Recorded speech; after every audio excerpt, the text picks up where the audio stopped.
मैं तो भक्तों के पराधीन हैं, ये धूप बत्ती देते हैं, कुछ खिलाते हैं तो खा लेता, नहीं तो मैं उस कोड़े में पड़ा रहता हूँ।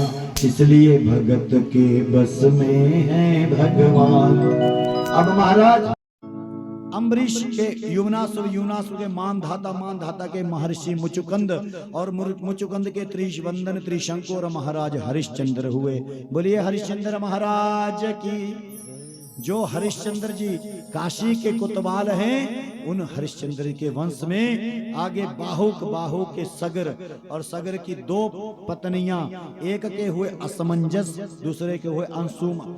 उस असमंजस के हुए अंशुमान और दूसरी पत्नी सुमति से मांस पिंड हुआ, एक मांस का लोथड़ा हुआ और गुस्से में आकर उसने उसके इतने टुकड़े किए और सारे टुकड़े जीवित और सारे ने बच्चों का रूप ले लिया। 60,000 सगर के पुत्र बने हैं। बोली आनंद गंध भगवान की। और उन्होंने यज्ञ का घोड़ा छोड़ा, राजसूय जो कहते हैं यज्ञ का घोड़ा छोड़ते थे ना, अश्वमेध यज्ञ का, कि जहां जहां घोड़ा जाएगा वो सारी जगह हमारे अंडर होती जाएगी। जिसको विरोध करना है उसे लड़ाई करनी पड़ेगी, जीत गए तो ठीक, हार गए तो फिर राज्य समेत चले गए। बोली आनंद गंध भगवान।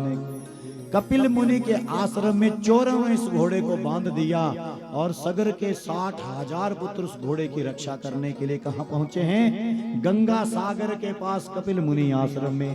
और वहां पर जब कपिल मुनि तपस्या में बैठे हैं, तपस्या में बैठे हुए कपिल मुनि को देखा और उन्हें जैसे ही मारने लगे, कपिल मुनि की क्रोध अग्नि से 60,000 पुत्र क्या हुए? भस्मीभूत हो गए। बोली आनंद गंध भगवान की। राधे राधे। प्रेम से कह दीजिए राधे राधे। अरे महाराज गंगा को अब महाराज उन्होंने कहा कि हमारे, जब दूसरे भाई असमंजस गए ना पता करने की भाई नहीं आए ना घोड़ा आया, तो पता चला कि 60,000 पुत्र कहां, भाई कहां पड़े हैं? राख का ढेर बन के गंगा सागर के पास पड़े हैं। तो उन्होंने क्या किया? बोले इनका उद्धार कैसे होगा? बोले स्वर्ग से गंगा आएगी, इनसे स्पर्श करेगी और सारे मुक्त हो जाएंगे।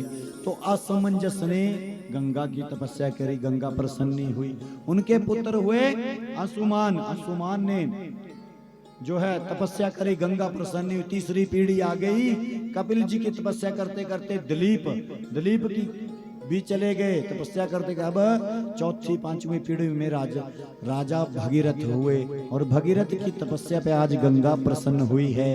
और गंगा ने कहा भगीरथ मैं आ तो जाऊंगी, क्योंकि घमंड है ना, घमंड है। जिसके पास पैसा है उसको पैसे का घमंड है, जो सुंदर है उसे सुंदरता का घमंड है, जो विद्यामान है उसे विद्या का घमंड है, जो गुणवान है उसे गुण का अभिमान है। गंगा को अभिमान है कि मैं आऊंगी, इतने वेग से आऊंगी कि धरती को फाड़ के पाताल में चली जाऊंगी।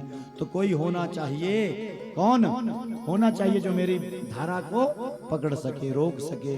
बोले कोई बात नहीं। अब कौन है जिसका कोई नहीं, उसके कौन है?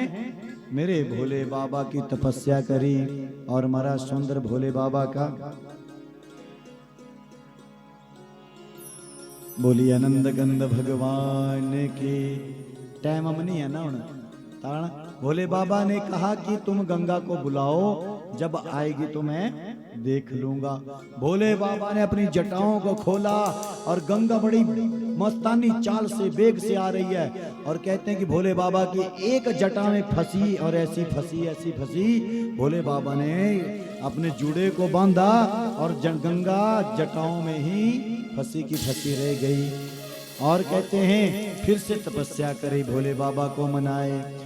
मना लो भोले बाबा को, मना लो जिसका दिल चाहे, मना लो भोले बाबा को, मना लो जिसका जी चाहे, मना लो भोले बाबा को, हरि बोल जिसका दिल चाहे, मना लो भोले बाबा को, मना लो जिसका दिल चाहे, मना लो भोले बाबा को, हरि बोल जिसका दिल चाहे।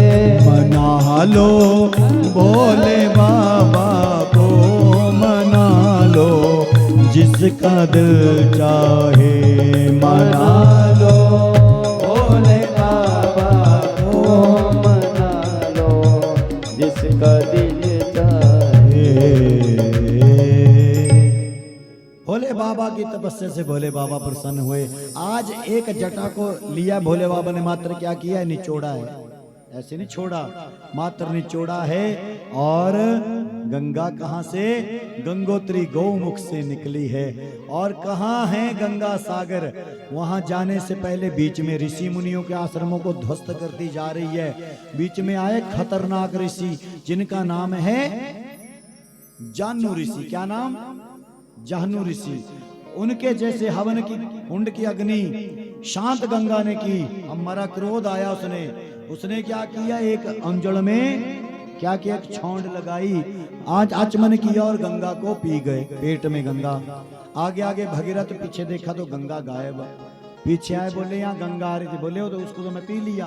बोले महाराज बड़ी कृपा है आपकी, अगर गंगा को छोड़े, बड़ा दुख उठाए 5 पीढ़ियों से हमने। तो आज उन जाह्नू ऋषि ने अपने घुटने से उस गंगा को छोड़ा है। यहाँ से गंगा का